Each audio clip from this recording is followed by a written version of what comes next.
శ్రీ గురుభ్యో నమః. గురు సాంగత్యం ప్రత్యేక కార్యక్రమానికి సాదర స్వాగతం. అఖండ మండలాకారం వ్యాప్తం ఎన చరాచరం తత్పదం దర్శితం ఎన తస్మై శ్రీ గురవే నమః. గురువు పరబ్రహ్మ స్వరూపుడు. ఒక్క గురువును మనం శరణు వేడితే చాలు, మన జీవితంలో కావాల్సిన సమస్త జ్ఞానం మనకు లభిస్తుంది అనటంలో సంశయం లేదు. అయితే గురువు దగ్గర జ్ఞానాన్ని శిష్యుడు ఏ విధంగా పొందాలి, గురు సాంగత్యంలో మనకు ఎటువంటి విషయాలు అవగతం అవుతాయి, గురువును సేవిస్తే మనకు కలిగే ఫలితాలు ఏమిటి, ఇలాంటి ఎన్నో అంశాలకు సంబంధించి వివరాలు తెలియచేయడానికి ప్రముఖులు మనతో పాటు ఉన్నారు. గత 40 సంవత్సరాలుగా తాను తెలుసుకున్న విషయాలన్నిటినీ కూడా ధర్మ ప్రబోధం చేస్తూ ప్రతి ఒక్కరికి మార్గదర్శకులుగా నిలిచారు. యుక్త వయసులోనే హనుమత్ ఉపాసన ద్వారా భక్తి జ్ఞాన వైరాగ్యాల మేలు కలయికగా వారి సాధన నిరంతరంగా అఖండంగా కొనసాగింది. శివానందమూర్తి గారి బోధనలు వారి జీవితంలో ఒక ఆధ్యాత్మిక పరిపూర్ణతకు బీజం వేయగా, జిడ్డు కృష్ణమూర్తి గారి వంటి బోధనలు వారిలోని ఒక తాత్విక దృష్టిని మేల్కొల్పింది. అలాగే జిల్లెలమూడి అమ్మగారి పరిచయంతో వారిలో అపారమైన కరుణ పెళ్ళుబుక్కింది. రమణ మహర్షి గారి బోధనలు వారిలో విచారణకు మార్గం వేసింది. ఇలా ప్రతి ఒక్కరి నుంచి వారు ఎన్నో అంశాలను తెలుసుకోవటమే కాకుండా వారు తెలుసుకున్న ఒక తాత్విక దృష్టిని అక్షర రూపంగా శ్రీరమణీయం, రుభుగీతాసారం, అష్టవక్ర గీత, అలాగే ఎన్నో అంశాలకు సంబంధించి సత్యము అసత్యము అంటూ ఎన్నో పుస్తకాలు వాళ్ళ కరం నుంచి జాలువారాయి. ఇలా వారు ఒక రచయితగా, ఒక గురువుగా, ఒక మార్గదర్శిగా, అంతకు మించి ఒక మానవతామూర్తిగా ప్రతి ఒక్కరికి ఆదర్శప్రాయులయ్యారు. గురు శిష్యుల సంబంధం ఎలా ఉంటుంది? ఈ సృష్టిలో అన్నిటికంటే స్వస్వరూప జ్ఞానం తెలుసుకోవటానికి కావాల్సిన అర్హతలు ఏంటండి? అసలైన గురువును ఎలా అన్వేషించి దర్శించాలంటారు? నిజమైన నాలో జిజ్ఞాస కలిగితే అసలు గురుతత్వం మనకి ఏం తెలియచేస్తుంది?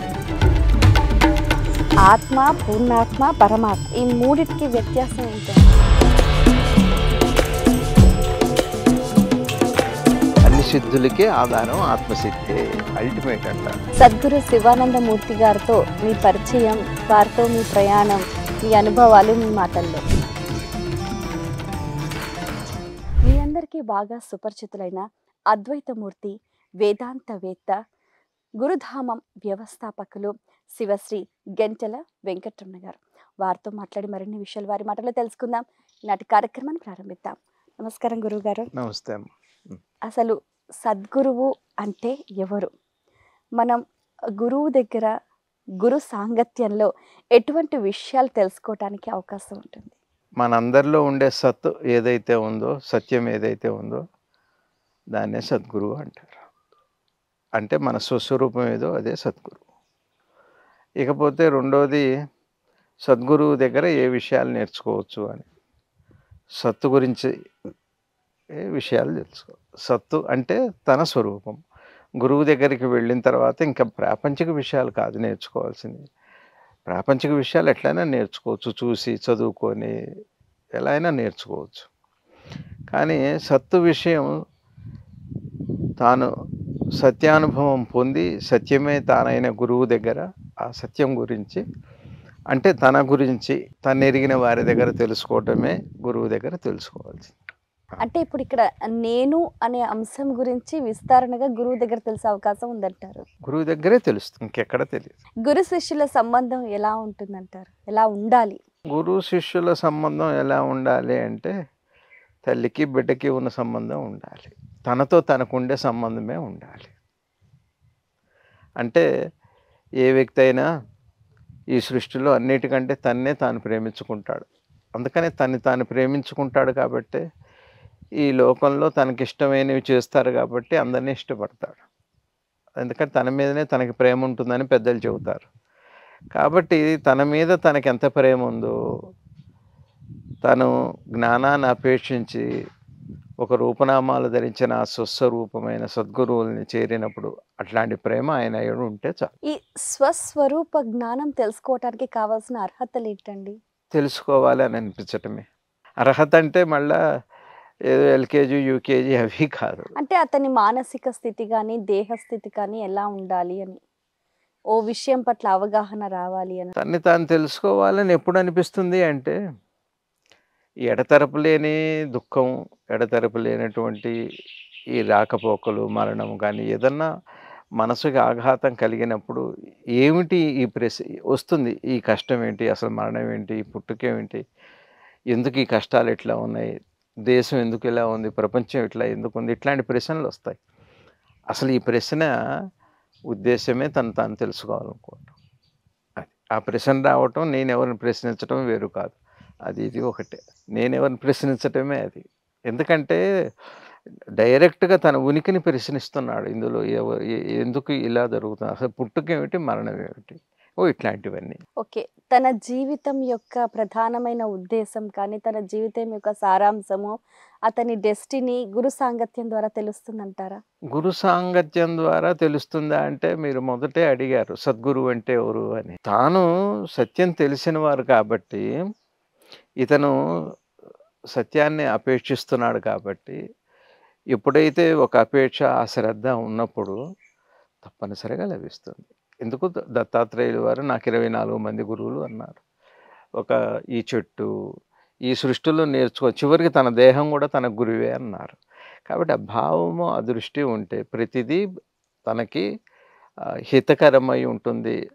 వస్తువు వైపు జరిపేదే ఉంటుంది. అటువైపే నడుపుతుంది. అది. గురు సేవా భాగ్యం ఎటువంటి ఫలితాన్ని ఇస్తుంది? గురు సేవ అంటే కేవలం అది భౌతికం కాదండి. గురు సేవ అన్నది ఏమిటి అంటే, గురువు యొక్క పదాల యందు విశ్వాసం ఉంచి, దాన్ని అవగాహన చేసుకోవటానికి చేసే ప్రయత్నమే నిజమైన సేవ. సేవ అంటే కేవలం భౌతిక సేవే అయితే, ఆ భౌతిక సేవ ఒకనాటికి ఆ గురువు ఉండడు. మన సనాతన సాంప్రదాయం గురువంటేనే ఆయన రూపనామాలకు అతీతమైన పరవస్తువు అని. ఆ పరవస్తువుకి సేవ చేయటం అంటే సదా ఆ వస్తువు యందు అపేక్ష కలిగి అందులో వసించి ఉండటం. సేవ అంటే అందులో వసించుంటం. దాని మీద శ్రద్ధ పెట్టి, ఆ దృష్టి కలిగి ఉండటమే గురువు సేవ. అసలైన గురువును ఎలా అన్వేషించి దర్శించాలంటారు? పెద్దలు ఏం చెబుతున్నారంటే, ముందు అర్హత. ఇక్కడ మన ప్రమేయం లేదండి. పరమాత్మ యందు అచంచలమైన భక్తి విశ్వాసాలు ఉన్నప్పుడు, ఆ పరమాత్మ ఏం చేస్తాడు అంటే, ఒక గురువుగా రూపం తీసుకొని, అతని కోసమై తన తత్వాన్ని, అందుకే పరమాత్మని ఆరాధిస్తారు కదా! ఆ గురు రూపంలో వచ్చి అతనికి బోధ చేస్తారు. గురువుని ఎట్లా మనం సద్గురువుని తెలుసుకోవచ్చు అన్న ప్రశ్న అయితే, మనకి 3 అవస్థలున్నాయి. జాగృత, స్వప్న, సుషుప్తి అని. నిద్రకి మనం ప్రయత్నం చేస్తాం. ఈ జాగృతం, స్వప్నం, పడుకోగానే కల ఏదో వస్తుంది. ఆ తర్వాత నిద్ర పడుతుందనుకుంటాం. మెలుకువ ఎలా వస్తుంది? మెలుకువ వచ్చి దేహంతో కలుస్తుందా? దేహం వెళ్ళి నిద్రతో కలుస్తుందా? నిద్రలోకి మనం వెళ్తామా? మెలుకువ దానికి మెలుకువ వచ్చి దేహాన్ని తెలుసుకుంటుంది. దేహం వెళ్ళి నిద్రని తెలుసుకోదు కదండీ! మెలుకువ ఎంత సహజంగా మనకి సహజ సిద్ధంగా మెలుకువ వచ్చి ఈ ప్రపంచంతో సంబంధం పెట్టుకుంటున్నామో, అంత అంత తేలిగ్గా భక్తి కలిగినప్పుడు ఆ గురువు చెంతకి, గురువు దర్శనం అంత తేలిగ్గా సంభవిస్తాయి. మనకి మెలకువ రాగానే శరీర స్పృహ ఎంత తేలిగ్గా వస్తుందో, నిజమైన నాలో జిజ్ఞాస కలిగితే గురువుతో సంపర్కం అంత తేలిగ్గా. అందులో అంత పెద్ద కష్టపడాల్సిన పనుండదు. ఇప్పటివరకు జరిగిన చరిత్ర తీసుకుంటే అలానే కనపడింది. పురాణాలు తీసుకున్నా అలానే జరిగింది. ఆ గురువే వాళ్ళ చెంతకొస్తారు. అది సంభవించేదది. సద్గురు శివానందమూర్తి గారితో మీ పరిచయం, వారితో మీ ప్రయాణం, మీ అనుభవాలు మీ మాటల్లో. సద్గురు శివానంద గురుదేవులు వారితో నాకు అంటే 88లో పరిచయం అండి. ఇందాక వరుసగా అడుగుతూ వచ్చారు. అవన్నీ ఇందులో చెబుతాను నేను. 88లో పరిచయం. ఆంజనేయ స్వామిని దర్శించాలనే ఒక చిన్న కోరిక. దానికి ఒక సద్గురువు బోధ కావాలి కాబట్టి, అది నాకు ఎవరో ఇంటికి వెళితే తెలియబడ్డారు. పలానా వారు గురువు గారు అని. ఇట్లా ఇందాక మీరు అడిగారుగా ఎట్లా కలుస్తారు? తెలుస్తుంది మనకి. ఎవరో చెబుతారు, ఎక్కడి నుంచో ఒక సమాచారం. లేదా వారే రావచ్చు. అట్లా నాకు అట్లా జరిగింది. ఆ తర్వాత వారితో పరిచయం అయిన తర్వాత 90లో ఎందుకో ఒకసారి భగవాన్ రమణ మహర్షులు వారి జన్మదినం జరుపుకోవటం జరిగింది. ఎందుకు జరిగిందో తెలీదు. ఆ తర్వాత వారి భాషణలు చదవటం మొదలుపెట్టాను. హుహు. అయితే నేను అప్పటికి భగవాన్ లేరు. భగవాన్ పుస్తక రూపంగానే వారి బోధంతా గురువుతో ఎలా ఉండాలి, దైవం అంటే ఏమిటి, నువ్వంటే ఏమిటి, ఇట్లా సాగింది. రమణ భాషలు గాని, రమణాశ్రమ లేఖలు. అయితే నాకు బాగా ఇష్టమైన పుస్తకం రమణ భాష. అది కూడా కాదు, ముందుగా నేనెవరన్న పుస్తకం చదివాను నేను. అంటే అది చదవటం వల్ల ఏమైందంటే, నేను అప్పటికే ఆశ్రయించి ఉన్న గురువుని ఎట్లా వారితో మెలగాలన్న విషయం నాకు వాటి ద్వారా అర్థమైంది. అంటే భగవాన్ చదవటం వల్ల గురువు అంటే ఎవరు? దేహం కాదు. గురువు అంటే స్వస్వరూపమే. అంటే మన స్వరూపము. గురువు అంటే ఆత్మస్వరూపము. ఇక ఇట్లా ఈ మాటల అర్థాలు ఇవి అట్లా మెలగటం, ఎట్లా గురువుతో ఉండాలి, అట్లా గురువుని ఎలా గమనించాలి, ఆ విషయాలు. ఆ తర్వాత రమణ భగవాన్ చెప్పిన బోధ ఎందుకో కృష్ణమూర్తి గారిది అది సుమారుగా 91, 92 ఆ ప్రాంతాల్లో కృష్ణమూర్తి గారిది ఏదో పుస్తకం చదివాను. మన జీవితాలో ఏదో. అది చదివాక భగవాన్ బోధ బాగా అర్థమైంది. కృష్ణమూర్తి గారు చదివాక. అంటే భగవాన్ చెప్పే లోపల ఇప్పుడు భగవాన్ ఏం చేస్తారంటే, నేనెవరో తెలుసుకోండి అంటారు. నేనెవరో ఎట్లా తెలుస్తుంది? ఎలా తెలుస్తుంది అంటే భగవాన్ కొన్ని చెప్పారు. మెలకువ వచ్చేటప్పుడు, నిద్రపోయేటప్పుడు అట్లా ఏవో కొన్ని ఉన్నాయి. అయితే దానికి అసలు అడ్డొచ్చేది ఏమంటారు భగవాను? అహంకారం అడ్డంటారు. అట్లానే ఆహ్, మనసు ఉందో లేదో చూడు. నీకు మనసు లేదని తెలుస్తుంది. అహంకారం లేదని తెలుస్తుంది. అనేది దానికి ఉదాహరణ చెబుతారు. అక్కడ సింహం ఉందనుకుంటారు మీరు. తీరా పోతే అక్కడో బొమ్మ. అప్పుడు సింహం లేదక్కడ. ఒట్టి బొమ్మే ఉంది. మీ సింహంతో పాటు మీ భయం గూడా పోయింది. అట్లానే మీరు లోపలికి వెళ్లి చూస్తే అహంకారం అనే వస్తువు కనపడదు. ఈ విధంగా వారిది సాగింది. అయితే కృష్ణమూర్తి గారిది చదవటం వల్ల ఏమైంది అంటే, అహంకారం అంటే ఏం లేదు నీ జ్ఞాపకాలన్నీ అని ఒక మాటలో చెబుతారు. కృష్ణమూర్తి భగవానేమో మొత్తం అడ్రస్ చెప్పారు. రూట్ మ్యాప్ అంతా చెప్పారు. కృష్ణమూర్తి గారు ఏం చేశారంటే డైరెక్ట్‌గా అడ్రస్ చెప్పారు. రూట్ మ్యాప్ ఇవ్వలేదు. ఇంతే తేడా. అయితే జిడ్డు కృష్ణమూర్తి అదే. గారు అంటే కృష్ణమూర్తి గారు చదివిన తర్వాత అహంకారం అంటే నా జ్ఞాపకం అంటే నువ్వు గమనించాల్సింది నీ ఆలోచనల్ని, నీ జ్ఞాపకాలని, మనసు యొక్క స్వరూపాన్ని. ఇది చూడటం వల్ల భగవాన్ బోధ తేలికైపోయింది. ఇది చూడటం వల్ల ఎక్కడ గురువు దగ్గర ఎట్లా ఉండాలి, మనసు ఎందుకు నాటకాలు ఆడుతుంది, ఎట్లా ప్రవర్తిల్లుతుంది, దాని ప్రవర్తన, తీరుతెన్నులు, గురువు దగ్గర ఆశ లేకుండా, అహంకారం లేకుండా ఎట్లా ఉండాలి, అది ఎట్లా పుట్టింది, ఈ విషయాలన్నీ కృష్ణమూర్తి గారి ద్వారా చదవటం వల్ల అర్థమైంది. కాబట్టి నన్ను బాగా గురువుని బాగా అర్థం చేసుకోవటానికి ఉపయోగపడ్డది ఒకటి భగవాన్‌ది, 2 శ్రీ జుట్టి కృష్ణమూర్తి గారిది. ఆ విధంగా బాగా గురువుగారిది. ఆ తర్వాత గురువుగారి దగ్గరికి వెళ్ళిన తర్వాత ఒక సద్గురువు లక్షణాలు ఎలా ఉండాలని పెద్దలు చెబుతున్నారో, శాస్త్రం చెప్పిందో అవన్నీ వారి దగ్గర అంత మరి గురువు దగ్గర ఎట్లా ఉండాలి, ఏం అడగాలి, ఏం అడగలేదు నా గురువుని. నా జ్ఞానమే కావాలి. రెండోదేమో గురువు దగ్గర వారు ఎట్లాంటి నిర్బంధం లేదు. ఒకసారి అడిగాను, మీతో ఎట్లా ఉండాలి నేనని. మీ ఇంట్లో మీ అమ్మ నాన్నతో ఎట్లా ఉంటున్నావు అన్నారు. ఏముంటుంది అమ్మ నాన్నతో ఎలా ఉంటాం? స్వేచ్ఛగా, హాయిగా, ప్రేమగా అంతే చాలు అట్టనే ఉండు. జిడ్డు కృష్ణమూర్తి గారి బోధనలో అసలు గురువు లేదు, ఆత్మ లేదు, పరమాత్మ లేదు అన్న ధోరణిలో సాగుతూ ఉంటుంది. అయితే మన హైందవ సంస్కృతి, సంప్రదాయాలను కొంచెం ఆహ్, కాస్త అనుసరించే పద్ధతిలో లేనట్టుగా మాట్లాడుతూ ఉంటారు. మరి వారి బోధనలను మీరు బాగా అందరికీ చెప్తూ ఉంటారు. మీరేమో సనాతన సంప్రదాయం బాగా పాటిస్తూ ఉంటారు. అదేనండి, అట్లాంటి భేదం లేదండి. పిల్లలు చెప్పిన మాట వినకపోతేనో పెద్దవాళ్ళు అయ్యాక నీకు తండ్రి లేడు అని అంటారు. తండ్రే పిల్లవాడితో లేడు అని చెబుతాడు. అంటే అర్థం ఏంటండి? ఎట్లా ఉంటే తండ్రి ఉన్నాడు, ఎట్లా లేకపోతే తండ్రి లేడు. అట్లానే గురువు బోధ ఆచరణాత్మకం తనలోపు తన ప్రయాణం చేయకుండగా, సత్యాన్ని తెలుసుకునే ఉద్దేశం లేకుండగా ఉన్నప్పుడు ఈ గురువు వల్ల ప్రయోజనం లేదు. ఈ గురువు లాభించడు అతనికి. ఉంటుంది ఒక పుస్తకంలో ఇన్ఫర్మేషన్ లాగా ఉంటుంది. కాబట్టి అతను గురువు లేనట్టే. అంతే గదా! గురువు చెప్పిన సాధనని తనలోపు అంతర్ముఖం ప్రయాణం చేసిన వాడికి ఉన్నట్టు. హుహు. అక్కడికి కూడా పోయిన తర్వాత పూర్ణ స్థితికి వెళ్ళిన తర్వాత గురువే చెబుతారు. ఇద్దరి మధ్య దూరం లేదు. నువ్వే నేను, నేనే నువ్వు. అంటే ఒక అంతిమ సత్యం కూడా ఏం చెబుతుంది సనాతన సాంప్రదాయంలో, గురువుని, నువ్వు శిష్యుడు అన్న భేదం లేదు. ఒకటే వస్తువు వ్యాపించిందని మన సనాతన సాంప్రదాయంలో ఉపనిషత్తు వాక్యమే అది. కృష్ణమూర్తి గారు చెప్పింది అదే వాక్యాన్ని చెప్పారు. ఏది చేయకుండా గురువిస్తాడంటే అట్లాంటి గురువు, అట్లా అందించే గురువు ఎవరూ లేరు. నీకు నువ్వుగా శోధించి తెలుసుకోవాల్సిన సత్యమే. అక్కడికి వెళ్ళిన తర్వాత నీకు అర్థమైంది, అప్పుడు గురువు. ఆ గురువు ఉన్నాడా లేడా అని అప్పుడు తెలుస్తుంది. దేవుడు లేడు అంటే దేవుడు మనం అనుకున్న పదంలో లేడు. దైవం అన్న పదము దైవము కాదు అంటారు కృష్ణమూర్తి గారు. అంటే నీ స్వరూపమే. అది పదమా అండి? అది పదంట. అట్లా గురువు అన్నది లేడు అనేది ఏమిటి అంటే వ్యావహారిక సత్యంగా కాదు, పారమార్థిక సత్యంగా వారు చెప్పిన మాట. ఇప్పుడు మన దృష్టిలో గురువు అంటే ఏంటి చెప్పండి?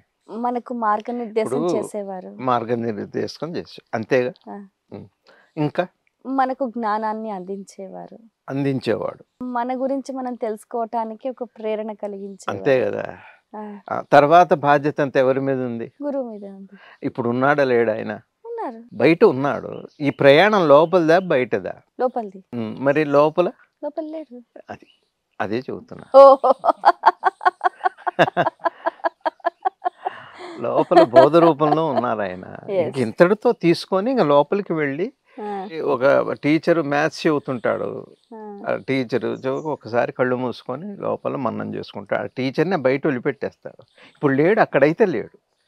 మానసికంగా లోపల ప్రయాణంలో లేరు ఇప్పుడు అక్కడ. అట్లా లేరనే కానీ ఇక్కడ లేడు, ఎవరు లేరని కాదు అసలు ఉద్దేశం. అయితే అట్లానే అందించేవాడు కూడా లోపల కూడా దీన్ని తీసి డైరెక్ట్గా మీకు చేతులు పెట్టేవాళ్ళు అట్లాంటి గురువు ఎవరు లేరు. సత్యమే చెబుతుంది.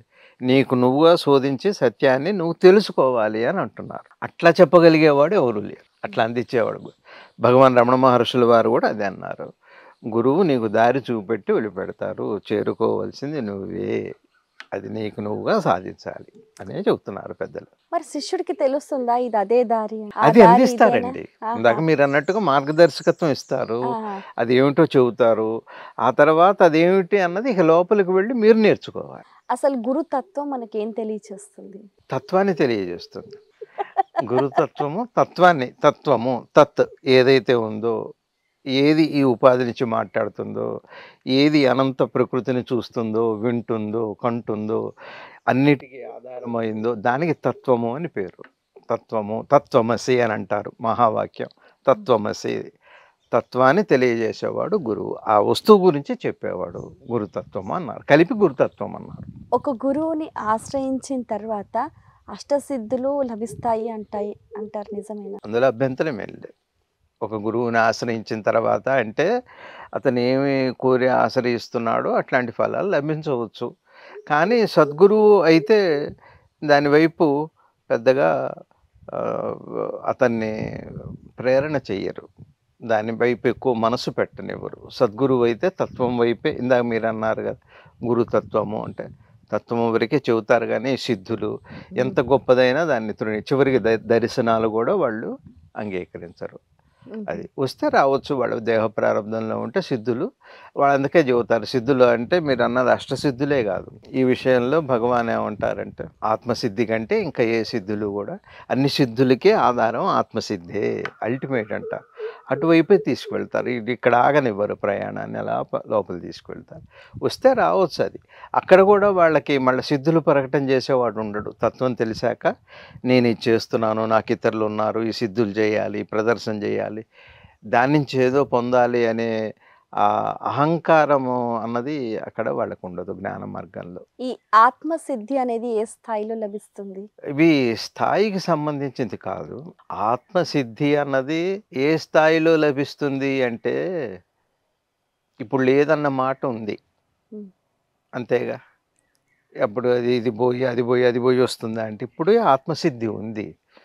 ఆత్మసిద్ధిని సరైన అవగాహనతో సరైన దృష్టితో చూసినప్పుడు అప్పుడు అనుభవంలోకి వస్తుంది అంతే. అది కొత్తగా ఒక స్థాయిలో లభించే విషయం కాదు.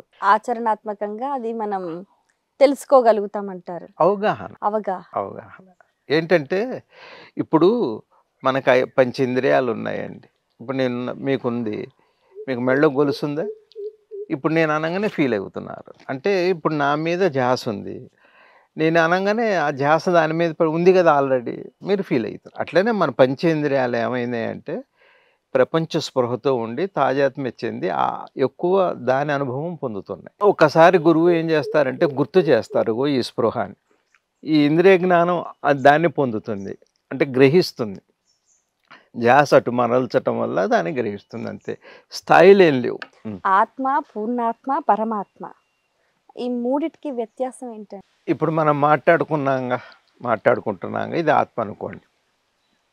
పూర్ణాత్మ అంటే కేవలం మీరు ఇంకా ఈ శరీర స్పృహ ప్రపంచ స్పృహ లేనప్పుడు అది పూర్ణాత్మ అనుకోండి. పరమాత్మ అంటే అనంతంగా ఈ అనేకంగా వ్యాపించి ఉన్న పూర్ణంగా ఉన్నది, అది పూర్ణాత్మ అనుకోండి. అది పరమాత్మ. పరమాత్మ అంటే ఏం లేదు, ఒక పరిధితో సంబంధం లేకుండా ఉన్నది, అనంతంగా వ్యాపించి చెట్టు పుట్ట అన్నిట్లో వ్యాపించేది అయితే ఉందో పరమ ఆత్మ. ఓ పరమ ఆత్మ. పూర్ణమైన ఆత్మ అంటే ఇంకా ఈ ఎరుక లేదు, కేవలం ఆ స్పృహ మాత్రమే ఉంది, అది పూర్ణాత్మ అనుకోండి. ఆత్మ అంటే ఇప్పుడు వ్యవహారంలో ఇదంతా మనసు అనండి, పోనీ ఏం పర్లేదు, మనసు అన్నా ఆత్మ అన్నా ఒకటే. పూర్ణాత్మని మదర్ సోల్ అంటారు కదా. ఎందుకంటారు అంటే, తల్లి అని ఎందుకంటారు అంటే, ఈ వ్యవహారంలో ఉన్నప్పుడు దాన్ని గుర్తుపట్టట్లేదు, కేవలం పూర్ణంగా అది ఒక్కటి ఉన్నప్పుడు మాత్రమే దేన్నైనా గుర్తుపట్టే అవకాశం, అందుకని తల్లి అన్నారు. పూర్ణాత్మని తల్లి అని ఎందుకన్నారంటే అది కేవలం అది మాత్రమే, అంటే మనసులో ఇంకా ఏ చింతనలు ఉన్నాయనుకోండి, ఏ ఆలోచన లేదు, మనసు పరిశుద్ధంగా పవిత్రంగా ఉందనుకోండి, అప్పుడు మనసు తను తాను గుర్తుపడుతుంది కాబట్టి తల్లి అయింది, అందుకనే అది తల్లి అని అన్నారు. మనిషి ఆశాజీవి. ఒకటి లభించిన తర్వాత ఇంకొకటి లభించిన తర్వాత ఇంకొకటి, అంటే సాధన చేస్తూ ఉంటారు, వారు దైవ చింతనలో ఉంటూ ఉంటారు, కానీ ఈ మనసు పరిపరి విధాలుగా పరిగెడుతూ ఉంటుంది. దాన్ని నియంత్రించటం ఎలా? అంటే ఇప్పుడు మీరు దానికోసం మనసు ప్రయాణం చేస్తున్నప్పుడు మనసు నిలబడట్లేదు అంటున్నారు, అంటే అది మీకు భిన్నంగా ఉందనేగా దాని అర్థం, అందుకే నిలబడట్లేదు. ఓకే, ఇక్కడ లేదు ఇంకెక్కడో ఉంది, దేంట్లో ఉంది అని అనటం వల్ల మీరు మనసు నిలబడట్లేదు అంటున్నారు. మీ ఎదురుగానే ఉంటే, మీ పక్కనే ఉంటే, మీతోనే ఉంటే, మీరే అయి ఉంటే అప్పుడు ఆ ప్రశ్న వస్తుంది, అది అది తెలుసుకోండి అంటారు, అంతే. ఇంకా ఇక్కడ నిలబడకపోవటం, ఎప్పుడో రావటం, నిలబెట్టాక ఎప్పుడో 10 ఏళ్ళన్నా పడుతుంది, అట్లాంటిది సత్యం ఎట్లయితుందండి అది? ఇందాక మీరే అన్నారు పరమాత్మ, పూర్ణాత్మ, ఆత్మ అని 3 అన్నారు. ఒకవేళ పరమాత్మే ఒకవేళ ఆత్మ అయినా పూర్ణాత్మ అయినా అదే కదా, అందులో ఆత్మే ఉంది కదా. అంటే ఒకవేళ పరమాత్మ అయితే ఇప్పుడు లేకపోతే అది పరమాత్మని ఎందుకు అనాలి? ఇప్పుడే ఉండాలి. ఇప్పుడే ఉన్నదానికి మీ మనసు పరిపరి విధాలు వెళ్ళాల్సిన అవసరం ఉందా? అక్కడే ఉంటే ఇప్పుడు మీరున్నారు, కూర్చొని ఉన్నారు, మళ్ళీ నేను కూర్చోమంటంలో పెద్ద అర్థం లేదు అసలు. మీరు నిలబడి ఉంటే అమ్మ కూర్చోండి అంటాను నేను, మీరు కదులుతూ నడుస్తూ ఉంటే కూర్చోండి అంటాను నేను. అది వ్యవహారిక సత్యం, మీరు అన్నది బాగానే ఉంది. ఎటో వెళ్ళి అమ్మకు 4 పట్టుకుటి కోసం ఆస్ట్రేలియా వెళ్ళాల్సి వచ్చిందంటే ఒక అర్థం ఉంది. భగవంతుడి కోసం నేను వెళ్తుంటే మనసు నిలబడట్లేదంటే అసలు నువ్వు ఎందుకు వెళ్ళావు, ఎందుకు మనసు నిలబడాల్సి వచ్చిందని ఒక ప్రశ్న ఒకటి ఉంది. ఇక్కడే మీరు ఎట్లా చూస్తారో చూడండి, ఆ చూసే విధానం. అది ఇందాక మీరు అడిగారు గురువు మనకేమిస్తారు, తత్వాన్ని చూడటం, ఎట్లా పట్టుకోవాలి దాన్ని, ఇక్కడే ఉంది. ప్రస్తుతం ఉన్న యువత ఈ తత్వ దృష్టి పైన అంత పెద్దగా ఆసక్తి చూపటం లేదు, అంటే ఈ భౌతిక జీవితమే శాశ్వతం అని అనుకుంటూ ఉన్నారు. మరి వారికి ఈ ఆధ్యాత్మికత పట్ల అవగాహన ఏ విధంగా కలగాలంటారు? వాళ్ళకి ఏ విధంగా కలుగుతుంది అన్న ప్రశ్న కంటే కూడా అసలు కలుగుతుందా లేదన్న ప్రశ్నే మన ముందు ఉండాలి, వస్తుంది. ఎందుకంటే ఇప్పుడు నిజమే భౌతిక జీవనంలో అన్నీ లభించేటట్టయితే ఆత్మహత్య ఎందుకు చేసుకోవాలి? భౌతిక జీవితంలోనే అన్నీ వచ్చేటట్టయితే మత్తు మందులకు ఎందుకు అలవాటు పడాలి? జీవితంలోనే జీవితం గొప్పదనా, జీవితంలో ఫలాంది గొప్పదనా, ఎట్లా ఉంది నా ఆలోచన? ఒకవేళ అదే ఎప్పుడు లభించేటట్టయితే నేను అసలు నాకు దుఃఖం ఎందుకు వస్తుంది? అసలు దుఃఖం రాకూడదు కదా. ఒక డ్రగ్స్కి అలవాటు పడ్డవాడు అది లేకపోతే విలువల్లాడి చచ్చిపోతున్నాడు, చిన్నపిల్లల దగ్గర నుంచి అంటున్నారు. అంటే మీరు అడిగే ప్రశ్న ఏమిటంటే వాళ్ళకి ఆధ్యాత్మికత ఎట్లా వస్తుందని మీరు అంటున్నారు. ఇట్లానే వస్తుంది అంటున్నాను నేను. ఇది లభించదు కదా, లభించినప్పుడే కదా ప్రశ్న వచ్చేది, లభిస్తున్నప్పుడు ప్రశ్న రాదు. రైట్. లభిస్తున్నప్పుడు ప్రశ్న రాదు. అందుకని ఇక్కడ 2 విషయాలున్నాయండి. ఒకటేమో వ్యావహారిక సత్యం, 2 పారమార్థిక సత్యం. పారమార్థిక సత్యాన్ని మనం అంతిమ సత్యం వైపు మాట్లాడేటప్పుడు జ్ఞానులు ఏం చేస్తారంటే, మీరు బాధపడకుండా కోసం, మీరు దిగులు పడకుండా ఉండటం కోసం, మనసు యొక్క స్వరూపం ఏమిటి, ఆలోచనలు పరిపరి విధాలు వెళ్ళటం, కోరుకోవటం, భంగపడటం ఇదంతా మానసికంగా, వ్యావహారికంగా. మనసుకి అది అక్కడే ఉంది, అది ఇప్పుడే ఉంది, అది నీదై ఉంది, అది నువ్వే అయి ఉన్నావు. ఇట్లాంటి మాటల వల్ల ఒక గమనింపు చేసి ఎటు వెళ్ళకుండా ఇక వీటిని పట్టించుకోడు. ఇంకా అక్కడే ఉన్నదానికి చంచలత్వం లేదు. అట్లానే సృష్టి పరిణామం అనేది ఒక సిద్ధాంతం ఉంది. పరిణామం అంటే ఏదైనా అలా మారుతూ మారుతూ ఒక ఆరంభ బిందువు, ఒక అంత్య బిందువు ఉంటుంది. ఈ సృష్టి ఎందుకు వచ్చింది అనే ప్రశ్న వేస్తే పెద్దలు ఏం చెబుతున్నారంటే, ఈ ప్రశ్న రావటానికే అని. అట్లానే ఇప్పుడు నేటి యువత ఉంది, ఇలా ఉంది. ఎవరో కొందరు మహానుభావులు, యోగులు ఉన్నారు, కొంతమంది భక్తులు ఉన్నారు, కొంతమంది దేశభక్తులు ఉన్నారు, కొంతమంది ఏవో రకరకాలుగా జీవన విధానం ఉంది. ఏ జీవన విధానంలో అయినా ఒక ప్రశ్న అయితే అందరినీ వెంటాడుతుంది. తన వాళ్ళు పోయినప్పుడు, తను పోయినప్పుడు, తనకి దొరకనప్పుడు ఒక ప్రశ్న, ఎందుకు నాకు ఈ కష్టం? కష్టం గురించి ప్రశ్న ఎప్పుడు వస్తుంది? కష్టంలోనే వస్తుంది. ఆ కష్టంలో వచ్చిన ప్రశ్న మీరు చెప్పినా, నేను చెప్పినా ఎందుకు రావట్లేదు నేను మదనపడ్డా, పుస్తకాలు రాసినా, ప్రవచనాలు చెప్పినా రాంది. తనలో ఆ ప్రశ్న వచ్చినప్పుడు తప్పనిసరిగా, ఎందుకంటే లోపల నుంచి వచ్చింది అది, తప్పకుండా అటువైపు అతను చూస్తాడు. అది వ్యక్తిగతమే. జ్ఞానం ఎట్లా వ్యక్తిగతమో ఆ ప్రయాణం కూడా అది వెస్టే. వావ్! అది సమిష్టిగా మనం ఇప్పుడేమిటి ఒక్కసారే అనంతంగా ఇక్కడ మీతో ఒక విషయం చెప్పాలని ఉంది. శ్రీ కృష్ణమూర్తి గారిని ఎవరో అడిగారు, పూర్వ జన్మలు, వచ్చే జన్మలు ఇవన్నీ ఉన్నాయా అని అడిగారు వారిని. అంటే సరే అది అలా పక్కన పెట్టండి, మీరు నమ్ముతున్నారు కదా, మీరు చేయవలసినవి చేయటం కానీ ఆపటం కానీ చేశారా అన్నారు. మీరు చేసేవని చేస్తూనే ఉన్నారు కదా, అది ఉంటే ఏమిటి లేకపోతే ఏమిటి, ఇప్పుడు అది ఆ టాపిక్ అవసరం లేదు, అది మీకు అక్కర్లేదు. ఇప్పుడు ప్రాబ్లం ఏంటంటే ప్రపంచం అంతా పూర్తి ఆధ్యాత్మికంగా ఉండాలనా, అయితే వైవిధ్యం ఏంటి, సృష్టి ఏమిటి, ఇట్లాంటి ప్రశ్న వస్తుంది. అంటే ఇట్టనే ఉండాలి అని అలా కాదు. పరిణామం అనే సిద్ధాంతాన్ని మనం నమ్మి, ఇప్పుడు చూడండి, మీరు చదివినప్పుడు ఇప్పుడున్న జూనియర్స్ లేరు, మీకు ఒకప్పుడున్న సీనియర్స్ అప్పుడు మీరు లేరు. ఇదొక ప్రవాహం, కాల ప్రవాహం. అట్లా నది ఎప్పుడు అలానే ఉంటుంది, ప్రవాహం మారుతుంటుంది. కాబట్టి ప్రశ్న నది వైపు చూడండి అంటుంది సనాతన సాంప్రదాయం. మీరు నదిని చూడండి, ప్రవాహాన్ని చూసి ప్రశ్నించకండి అంటారు. అది పరిణామంలో వస్తుంది. అది ఎవరికి వాళ్ళకి ఎందుకు వస్తుందో ఆ కష్టంలో నుంచి. ఇప్పటి వరకు మహానుభావులకి నేను చెబుతాను 10 సార్లు, ఓ కృష్ణమూర్తి గారికి వాళ్ళ తమ్ముడు మరణంలో, అట్లానే త్రైలింగ స్వామి గారి తల్లి గారి మరణంలో, అట్లా ఒక్కొక్కరికి ఒక్కొక్కలాగా ఆ ప్రశ్న. అట్లానే జీవితంలో ఇంట్లో ఓ పిల్లవాడు పోయి ఇట్లా వస్తుంది. గురుగారు, మనం గమనిస్తే ఆధ్యాత్మిక విద్య, పారలౌకిక విద్య, లౌకిక విద్య, ఇలా విద్యలలో కూడా అనేక రకాలుగా ఉన్నాయి. వీటిల్లో ప్రస్తుతం ఎవరికి ఏది అవసరం అంటారు? లేకపోతే అందరికీ అన్నీ అవసరం? అందరికీ ఇన్ని విద్యలు ఉన్నాయనే విషయం తీసేసి, ఆధ్యాత్మికం, లౌకికం, పారలౌకికం అని తీసేసి, ఒక్కటే ప్రశ్న మిమ్మల్ని అడుగుతాను నేను. అందరికీ మనశ్శాంతి అవసరమా కాదా? అది ఏ విషయంలో కానివ్వండి. కావాలి. అందరికీ మనశ్శాంతి కావాలి కదా. మనశ్శాంతిని ఏదైతే శాశ్వతంగా ఇవ్వగలదో ఆ విద్య అందరికీ అవసరం. అది ఏదైతే తాత్కాలికంగా కాదు, అది వ్యక్తిగతంగా కాదు, మొత్తం సమిష్టిగా అందరికీ పరమశాంతినిచ్చేటువంటి విద్య ఏదన్నా ఉంటే ఆ విద్యే అవసరం. ఆ విద్య తత్వమే, స్వరూపమే, మనం దగ్గర లోపల తప్పితే అట్లాంటి విద్య, అది బయట లభించేది విద్య కాదు. ప్రహ్లాదులు వారు చెప్పినట్టుగా చదివితే నెల చదువుల సారమల్ల. ఏం చదివారు ఆయన? అగో అది అని, ఏ ఒక్కటి తెలిస్తే అన్నీ తెలుస్తాయో, ఏ ఒక్కటి తెలిస్తే అన్ని దుఃఖాలు అన్నీ పోయి, అన్ని బాధలు పోయి పరమశాంతి లభ్యమవుతుందో అట్లాంటిది మన స్వరూపంలోనే ఉంది. ఆ విద్య అవసరం అంతే. భగవద్గీతలో శ్రీకృష్ణుడు గురువు గురించి ఏం తెలియజేశారో, అలాగే అష్టవక్ర గీతకి భగవద్గీతకి వ్యత్యాసం ఏంటి? భగవద్గీత పరమాత్మ అందించారు. అష్టావక్రుల వారు గురువుగా జనక మహారాజుకి ఆ జ్ఞానాన్ని ఎట్లా వస్తుంది అని పూర్తిగా ఈ ఆత్మ విద్యని వివరణాత్మకంగా తెలియజేశారు అష్టావక్రుల వారు. ఆయన అడిగారు జనకుల వారు, నాకు ఈ కాలు ఆ గుర్రపు దాంట్లో కాలు తీసి అవతల పెట్టేలోపు నా జ్ఞానం ఇవ్వగలిగిన వాళ్ళు ఎవరన్నా ఉన్నారా అని. ఓ. నేను ఇస్తా అన్నారు అష్టావకులు వారు. అయితే ఆయన ఈ కాలు పెట్టారు.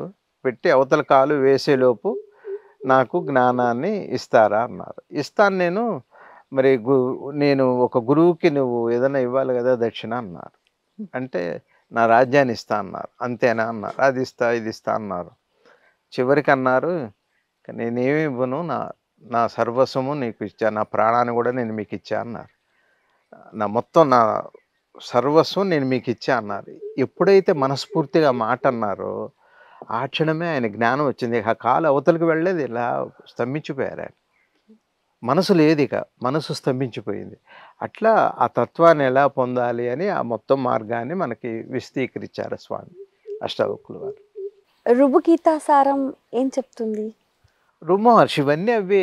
మొత్తం ఈ తత్వాన్ని మనసు మనకు ఉండే ఈ అజ్ఞానానికి సంబంధించిన విషయాలన్నిటినీ దీన్ని వివరణిస్తాయి. రుభుగీత అయినా రుభు మహర్షి చెప్పేది, సుధాకుడికి చెబుతున్న బోధ, ఇవే బోధ. మొత్తం తత్వమే. ఉపనిషత్తు వాక్యాలు మొత్తం లోపల తత్వం గురించి చెబుతుంటారు.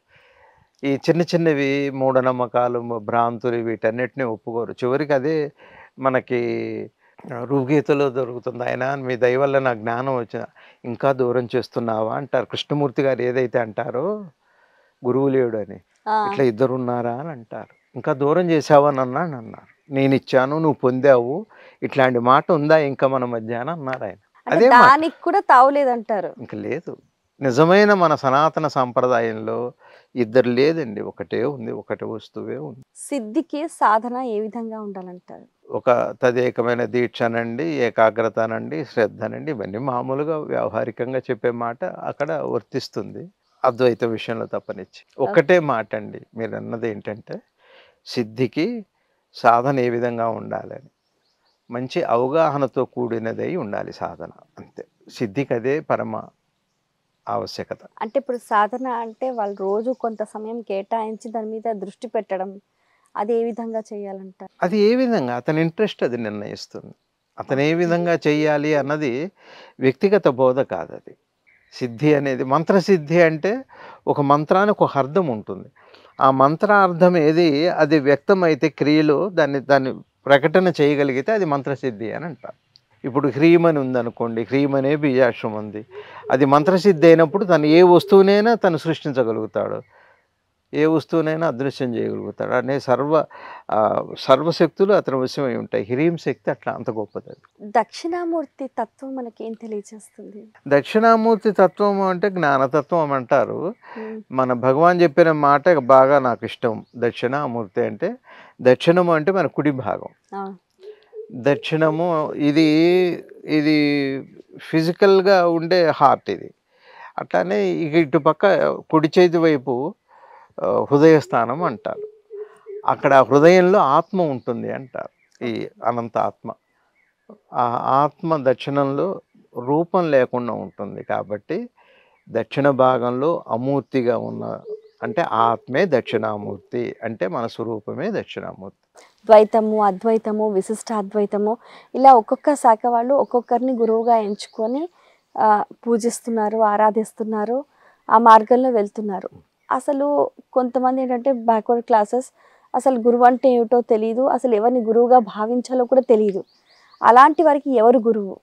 ఒక దైవం గురించో పరతత్వం గురించో దేని గురించో బోధ కావాలి నాకు కదండి. ఆ బోధ చేయటానికి ఎవరన్నా గురువు ఉండాలి కదా. ద్వైతము, అద్వైతము, విశిష్టాద్వైతము అట్లా మహానుభావులు ఉన్నారు, ఒడ్డున పడ్డవాళ్ళు చాలామంది ఆ మార్గాల్లో ఉన్నారు, బాగుంది. మరి అసలు గురువు అనేవాడు ఉంటాడో లేడో తెలియదు. ఒక పామరుడు ఉంటాడు, వాడికి ఎవరు గురువు?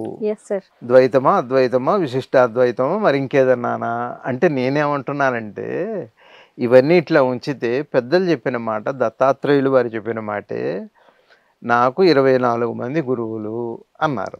నాకు అంటే అర్థం ఏమిటి అంటే, జీవికి, నేను అనే అహంకారానికి, ఈ జీవికి ఇంతమంది గురువులు ఉన్నారు. కాబట్టి ఒకవేళ ఒక భౌతిక గురువు నాకు అందుబాటులో లేకపోయినా, నా ఎరుకలో లేకపోయినా, నాకు ఇప్పటికే ఎరుకగా ఉన్న నా శరీరము, నా మనసు, నా బుద్ధి, నా చుట్టూ ఉన్న ప్రకృతి గురువుగా ఉంది కదా, ఇంక నేను మిస్ అయ్యింది ఎక్కడుంది? ఇది కదా మన సనాతన సాంప్రదాయం. పూర్వకాలంలో మెలకువ రావటానికి ఇట్లా గంటలు గంటలు రాత్రిపూట రాజు బెల్లులు కొట్టేవాళ్ళు, అవును. గంటలు కొట్టేవాళ్ళు, అరుస్తూ తిరిగేవాళ్ళు. ఒకటో జాము, రెండో జాము, నడిజాము అలా అనుకుంటూ. ఆ తర్వాత ఇవాళ విజ్ఞానం వచ్చింది, మనందరికీ అలారం గడియారాలు వచ్చినాయి. అలారం గడియారాలు పోయినాయి. అలారం గడియారాలు పోయి ఇప్పుడు సెల్ ఫోన్లు వచ్చినాయి. అలారం ఉంది, అది పోయింది. గడియారాల్లోనే అలారం వచ్చింది. అది కాక కోళ్ళు కూడా ఉన్నాయి మనకి. ఇంకా ఈ అలారాలు, ఈ గడియారాలు ఇవేవి లేని రోజుల్లో, మనుషులు లేని రోజుల్లో ఎవరు లేపారు? కోడి లేపింది. తెల్లవారుజామున 3కి కోడి కూసింది, కోడి కూత ఉంది. ఆ కోడి కూతకు లేచేవాళ్ళు చక్కగా. ఓకే. పక్షులు అరుపులు చక్కగా మీరు ఇట్లా ఇట్లా పడుకోండి ఇక్కడ. మీకు మీకు మెలకు అలారాలు లేకపోతే నన్ను ఎవరు లేపుతారన్న అనుమానం మీకుంటే ఒక 4 గువ్వలు, 4 పక్షులు, 4 అవి వచ్చి కాకులు అరిచి లేపుతాయి మిమ్మల్ని. ఆ అరుపు చాలు మీరు లేవటానికి. అనంత ప్రకృతి అంతా గురుతత్వంతో నిండిపోయి ఉంది. కాబట్టి ప్రత్యేకంగా గురువు ఒక ఉద్దేశంతో వచ్చి మిమ్మల్ని తట్టి లేపక్కర్లేదు. మిమ్మల్ని తట్టి లేపడానికి సంసిద్ధంగా గురుతత్వం ఈ సృష్టి అంతా వ్యాపించింది. గురువుని దర్శించి సేవించిన వారికి మోక్షం తథ్యమంటారా? ఇప్పుడు మీరు పుట్టింటి వదిలి అత్తింటికి వెళ్ళిపోతారు కదా, అత్తింటి వదిలి పుట్టింటికి అయితే రారు కదా. ప్రయాణం ఇట్లా అట్లా వెళ్ళిపోతుంది. గురువుని అపేక్షించి మోక్షాపేక్ష అని అంటే అర్థం ఏంటి? ఇవన్నీ కాదు నాకు అది కావాలని వెళ్ళిన వాడికి అది కాక ఇవన్నీ ఎట్లా వస్తాయి, ఇవి వదిలిపెట్టాయంటేనే అది వచ్చింది అని అర్థం. ఏదో ఒకటే కదా, నాకు ఇవన్నీ వద్దు కాబట్టి అటు వచ్చాను. మళ్ళీ ఇంకా నాకు అవి వాటి మీద అసలు ముక్తి అనే మాటకు అర్థం ఏమిటి అంటే నా మనసు ఇంకా దేని మీద లేదు అని చెప్పటమే కదా ముక్తి అంటే ఏమిటి.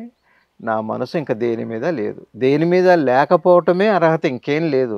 గురువుకి అది చాలు. మరి దేని మీద ఉంది? మరి నా మీద పెట్టమంటాడా గురువు? అది కూడా కాదు. పోనీ నీ మీద పెట్టమంటాడా గురువు? అది కూడా కాదు.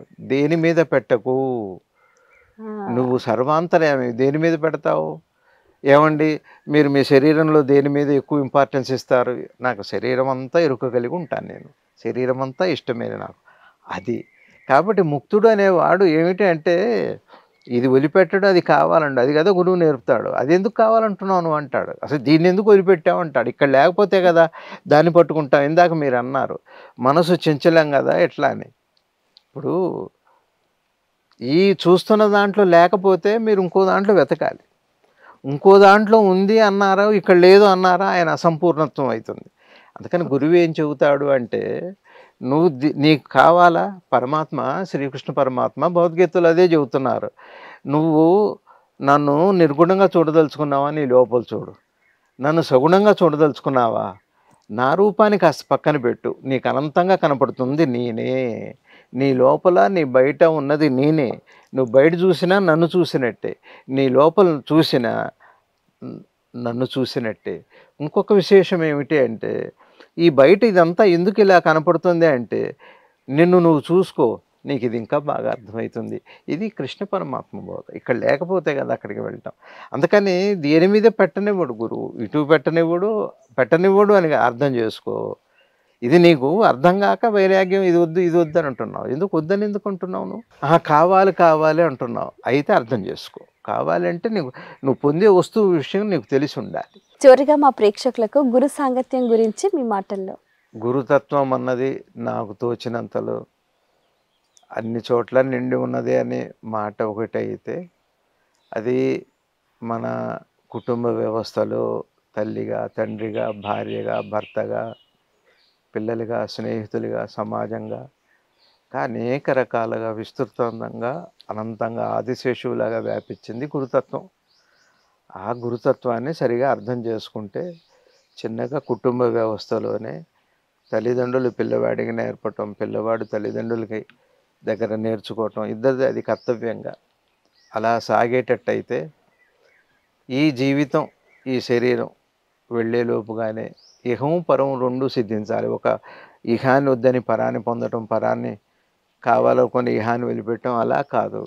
రెండు సమతుల్యంగా చక్కగా జీవితాన్ని అది పూర్ణంగా అనుభవించటం. ఇది అదే చాలామంది ఏంటి అంటే తన్ను మర్చిపోయి ఇప్పుడు పిల్లలు డ్రగ్స్ మీరు ఇందాక అడిగారు యువత ఏదో డ్రగ్స్ తీసుకుంటాం లేకపోతే ఇంకేదో సుఖాన్ని నేదో అపేక్షిస్తున్నా బాగానే ఉంది.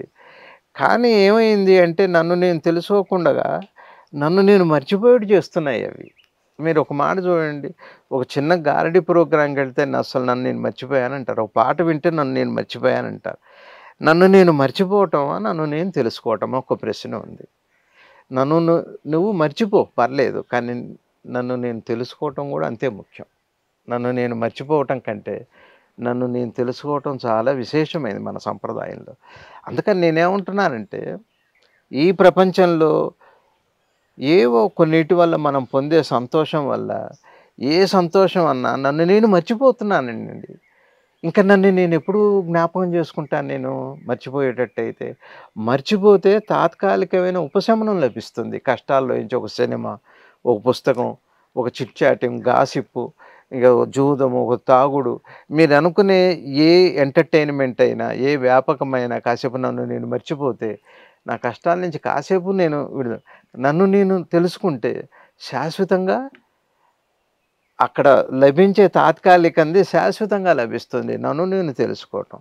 నన్ను నేను మర్చిపోవడం. ఎందుకని మనం ఇళ్ళ దగ్గరకన్నా వెళ్తే, "అయ్యో! నన్ను మర్చిపోయావురా" అంటారు. అంటే నన్ను జ్ఞాపకం పెట్టుకోవటం అంటే, మీరు "అయ్యో! మర్చిపోయా నల్లపూసవైపోయావే" అంటే మమ్మల్ని మర్చిపోయావా అంటారు. మర్చిపోవటం అంటే ఏంటి? జ్ఞాపకం ఉంటుకోవటం అంటే ఏంటి? జ్ఞాపకం ఉన్నప్పుడు ఏముంటుంది? ఓ ఆత్మీయత, ఒక సంతోషం, ఒక ఆనందం. అది మన భారతీయ సనాతన కుటుంబ వ్యవస్థ. అలా కాకుండా మర్చిపోవటం అంటే ఇక వాడి లోకం వాడు. ఇప్పుడు చూడండి న్యూక్లియర్ ఫ్యామిలీ అయిపోయింది. అమ్మ, నాన్న ఒక చోట, పిల్లలు ఒక చోట, ఎక్కడెక్కడో ఎవరు ఎక్కడ ఉంటున్నారో తెలీదు. ఏదో బాగానే ఉంది. తప్పు లేదు. కానీ నన్ను నేను మర్చిపోయేవి అవన్నీ. ఒక డబ్బు కావచ్చు, ఇంకేదైనా కావచ్చు. అదే నన్ను నేను తెలుసుకోవటం అన్నది, నన్ను నేను మర్చిపోయే వాడితో ఉంటూ మర్చిపోకుండా నన్ను నేను తెలుసుకునేటట్టయితే ఇహం, పరం 2 సమతుల్యంగా ఉంటాయి. బ్యాలెన్స్‌గా ఉంటాయి. సమాజానికి హితవుగా ఉంటుంది. అందుకనే జెప్పారు. పెద్దలు ఏం జెప్పారు? ధర్మం అంటే ఏమిటి అని అడిగారు. అంటే ఏం జెప్పారంటే, నీకు ఏది ఇష్టంగా ఉంటుందో ఆ ఇష్టాన్ని ఇతరులకు కూడా చేయటమే ధర్మము అని అన్నారు. తేలిగ్గా ఒక మాటలో జెప్పారు. నీకేది ఇతరుల నుంచి కోరుకుంటావో దాన్ని ఇతరులకు నువ్వు చేయటం పేరు ధర్మము అన్నారు. ఇగో ఇది గదా! సనాతన సాంప్రదాయం. నన్ను నేను తెలుసుకోవటం అంటే అది. జిల్లెలమూడి అమ్మగారి పరిచయంతో మీ జీవితంలో ఎటువంటి పరివర్తన వచ్చింది? ఆ తల్లిది చదివిన తర్వాత ఈ బోధలకి ఏమాత్రం అంటే భేదం లేకుండా ఒకటే సత్యం నాకేమర్థమైంది జిల్లేడు ముళ్ళమ్మ చదివిన తర్వాత, ఓ సత్యం ఒకే సత్యాన్ని మాటలు మారినాయి గానీ సత్యం ఒకటే అని జిల్లేడు ముళ్ళమ్మ తర్వాత అర్థమైంది. ఒక కృష్ణమూర్తి గారిది చదివాక నాకు భగవాన్‌ది తక్కువ అనిపించలేదండి. ఇంత బాగా చెప్పారా భగవాన్ అనిపించింది. హ్మ్. అదే జిల్లేడు ముళ్ళమ్మ చదివిన, భగవాన్‌ది చదివిన కృష్ణమూర్తి గారు అసలు దీన్ని ఇంత బాగా ఇటువైపు నుంచి కూడా చెప్పొచ్చా? భగవాన్ చెప్పిన లోపల వైపుది బయట వైపు నుంచి కూడా ఇంత బాగా చెప్పొచ్చా? అని కృష్ణమూర్తి గారు చదివా. అంటే ఒకళ్ళది ఒకళ్ళు వీరు చూస్తే వారు బాగా అర్థమయ్యారు. వారిని చూస్తే వీరు బాగా అర్థమయ్యారు. సత్యాన్ని ఎట్లా దర్శించవచ్చు ప్రతి దాంట్లో అన్న విషయం నాకు ఈ మహనీయుల ద్వారా అర్థమైంది. అదే అనుభవం అయిన వాళ్ళు ఎట్లా ఉంటారన్నది గురువుగారు ప్రాక్టికల్‌గా ఎన్నో విషయాల్లో వారి దగ్గర అలా సాధ్యమైంది. అది. ఎక్కడ ఒకటే అండి.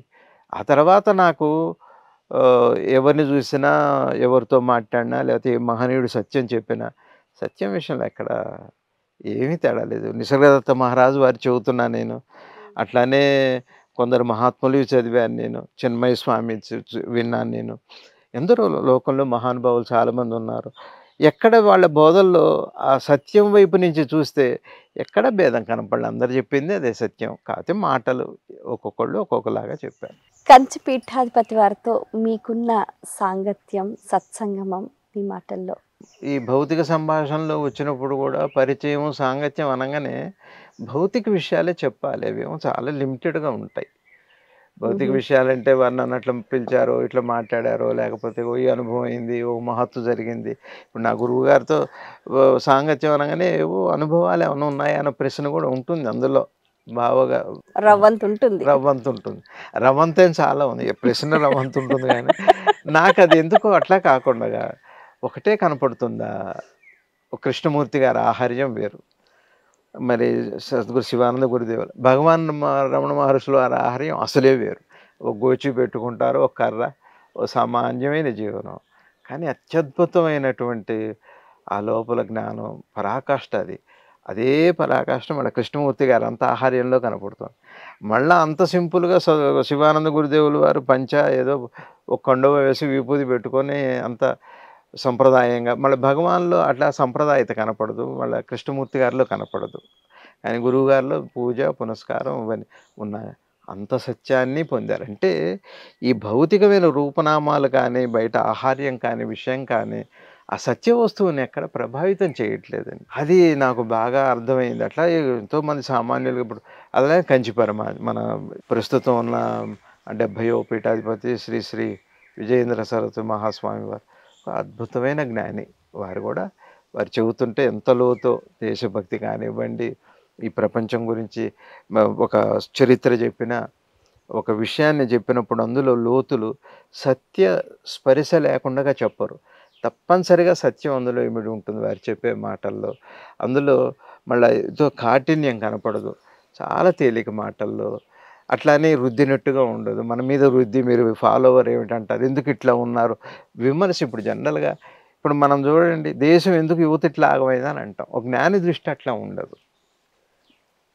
మీరు వెళ్ళి భగవాన్ అడిగి అంతా బాగానే ఉంది కదా, అంతా బాగానే జరుగుతుంది కదా అంటారు. అదేంటండి లోకం ఇట్లా ఉంది, ఒక పక్క యుద్ధం ఉంది, అది అట్లా ఉంది. అదే నీకు సపోజ్ నీకు కల్లో యుద్ధం జరుగుతూ నాశనం అయితే పొద్దున్నే లేచి ఆ వయలెన్స్ గురించి నువ్వు ఆలోచిస్తావా, ఆ హింస గురించి? అంటే ఇది మాకు కూడా కలే. అంటే ఇవి మనకి అంత తేలిగ్గా అర్థం కావు. అట్లని ఇప్పుడు ఏదో పూజలు పునస్కారాలు ఏవో కనపడుతుంటాయి. మరి వీళ్ళు ఎప్పుడు దేశభక్తి ప్రచారం చేస్తారు? ఇప్పుడు నన్నే అడుగుతారు కొంతమంది, మీరు అసలు దేశభక్తి కానీ ఇవన్నీ ప్రేరణ చేయరేంటి, మీరు అది లేదు ఆత్మ తత్వం తెలుసుకోండి అని అంటున్నారు, మరి జ్ఞానబోధ అంటారు మీరు, మరి ఎవరిని మీరు ప్రోత్సహిస్తూ మరి ఎవరికి దేశ హితం కోసం కానీ ఇవన్నీ చెప్పకుండా ఎట్లా వస్తాయి, నేను ఎవరో తెలుసుకుంటే సరిపోతుంది, ఇట్లా అనేవాళ్ళు కూడా ఉన్నారు. ఇప్పుడు అది జాగ్రత్తగా ఆలోచిస్తే, నా వైపు నుంచి ఆలోచిస్తే, ఇప్పుడు నేను చెబుతున్న మాటల్లో తప్పకుండా దేశభక్తి ఉంటుంది, తప్పకుండా దైవభక్తి ఉంటుంది, తప్పకుండా కుటుంబ వ్యవస్థ ఉంటుంది, సామాజిక స్పృహ ఉంటుంది, అన్నీ ఉండాలి ఆ మాటలో. అట్లా శ్రీ విజయేంద్ర సరస్వతి స్వామి ఆ స్పర్శ అలా ఉంటుంది. ఊరికే నువ్వు ఇలా ఉన్నావు అనరు. మా గురువుగారు అమ్మగారు ఉండేవారు, సర్వమంగళదేవి గారి అమ్మ. వారనే వారి మాటలు రావణాసులు వారిని విమర్శించాల్సి వస్తే ఆవిడనే పెద్ద మాట అనమాట, తిట్టేవారు రావణాసులు వారిని. చూడు నాయన, రావణాసురుడు మరీ అంత మంచివాడు కాదనేవారు. అది ఆవిడ కోపాన్ని అట్లా ప్రదర్శించావు. అట్లా ఇవాళ ఏమిటంటే పరిణామము ఎన్నో అర్థం కావాలండి. ఇప్పుడు మా సద్గురు శివానంద గురుదేవులు వారు ఉన్నారంటే, ఒక జ్ఞానికి బ్రహ్మజ్ఞానికి బ్రహ్మజ్ఞానము, సృష్టి జ్ఞానము, ప్రపంచ జ్ఞానం కూడా కావాలి. గురువుగారు అన్నిటినీ తీసుకొచ్చి దేశభక్తిలో చెబుతారు. దేశభక్తి చాలు. ఎందుకు పరమాచార్యుల వారు శుద్ధ అద్వైతం గురించి, అదే మన కంచి పరమాచార్యుల వారు శ్రీ శ్రీ చంద్రశేఖర సరస్వతి దేశభక్తో, ఒక కళ్యాణ గుణము, తర్వాత నిస్వార్థత్వము, ఏ ఒక్కటైనా అద్వైత సిద్ధి వస్తుంది అన్నారు. దేశభక్తి కూడా చాలు. కాబట్టి వస్తుంటారు స్టూడెంట్స్ వస్తారు, వాళ్ళకి నేను వేదాంతం చెప్పను, నేను దేశభక్తి చెబుతాను. ఏదో భార్యాభర్తలు వస్తారు పెళ్లి చేసుకొని, కుటుంబ వ్యవస్థ గురించి చెబుతాను నేను. అట్లా అన్నీ చెప్పాల్సిందే తప్పితే నేనెవరో తెలుసుకోమంటంలో, నేనెవరో తెలుసుకోవటం అన్నది కేవలం ఒకానొక విధానమే అయితే అది నేనెవరో తెలుసుకోవటం కాదండి, నేనెవరో మర్చిపోవటం మాత్రమే. అది నన్ను నేను మర్చిపోవటమే.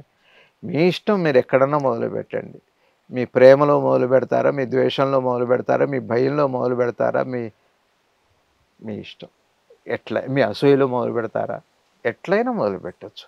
కానీ చివరికి ఎవరు ఎక్కడి నుంచి వెళ్ళినా, భగవాన్ రమణ మహర్షులు వారు అంటారు, ఎక్కడెక్కడి నుంచో ఈ దేశం నలుమూలలా వస్తారు, ప్రవేశ ద్వారం మాత్రం ఒకటే ఆ అరుణాచలేశ్వరుడు గుడికి.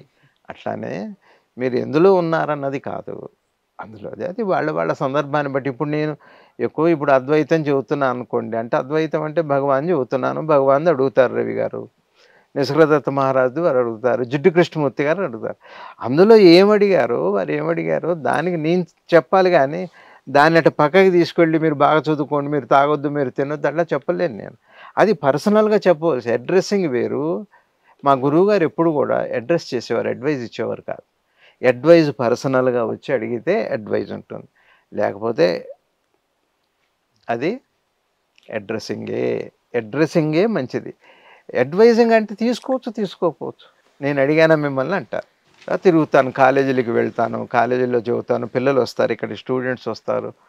వాళ్ళేవో అడుగుతుంటారు, బోల్డు ప్రశ్నలు అడుగుతారు, దేవుడి గురించి అడుగుతారు, అన్నీ ఎన్నో అడుగుతారు. వాళ్ళకి ఏం చెప్పాలో వాళ్ళకి అది చెప్పాలి. చిన్నపిల్లలు ఉంటారు, వాళ్ళకి ఏం చెప్పాలో వాళ్ళకి చెప్పాలి.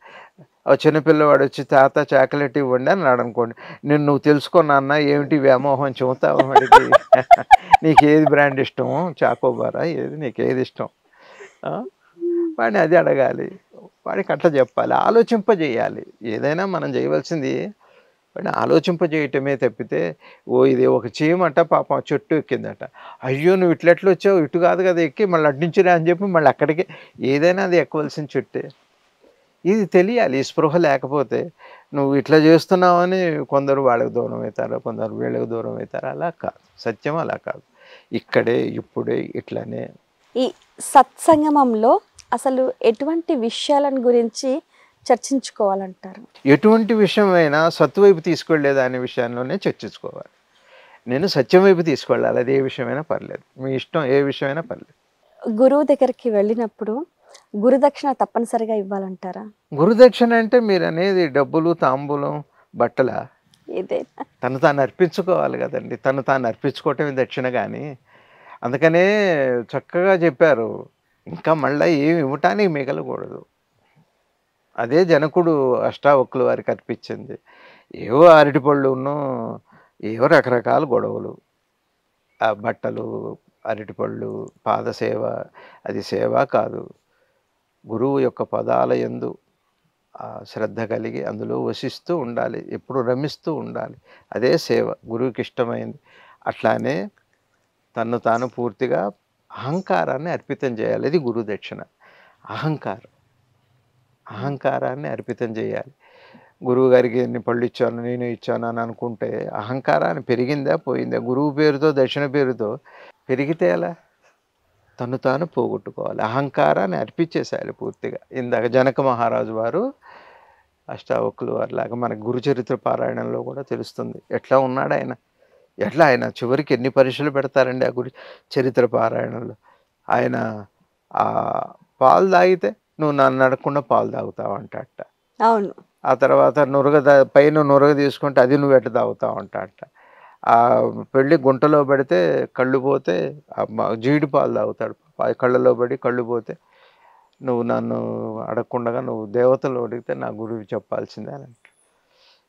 ఆ తర్వాత తనకి జబ్బు వస్తే చివరికి ఆయన ఒకసారి అలా అనగానే, ఎప్పుడంటే ఇక్కడ గురువు గొప్పతనంగా శిష్యుడు గొప్పతనమే ఎక్కువ.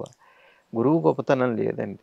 శిష్యుల్లోనే అహంకార నాశనం అవుతున్న కొద్దీ చాలా గొప్ప గురువుగా ఎదుగుతాడు అతను. అహంకారమే శిష్యుని గురువుని చేసింది. మీరు గురువు, నేను శిష్యుని అనేది అహంకారమే. అది పోగొట్టుకున్నవాడు గురువు అయి ఉన్నాడు, పోగొట్టుకుంటూ ఉన్నవాడు శిష్యుడయ్యాడు. అంతకంటే ఏం లేదు. చాలా అద్భుతంగా ఉందండి. అసలు గురు శిష్యుల సంబంధం గురించి చాలా అద్భుతంగా మా అందరికి ఎంతో జ్ఞానాన్ని అందించినందుకు ధన్యవాదాలు. Thank you. నమస్తే. సో వీక్షించారు కదండి, ఇది ఇవాల్టి మన గురు సాంగత్యం కార్యక్రమం. శివశ్రీ గెంటెల వెంకటరమణ గారు ఎంతో అద్భుతమైన జ్ఞానాన్ని అందించారు. ప్రతి ఒక్కరూ కూడా వారు చెప్పిన విషయాల్ని మీ జీవితానికి అన్వయించుకుంటారని మనస్ఫూర్తిగా ఆకాంక్షిస్తూ మరో కార్యక్రమంలో మళ్ళీ కలుసుకుందాం. అంతవరకు సెలవు. నమస్కారం.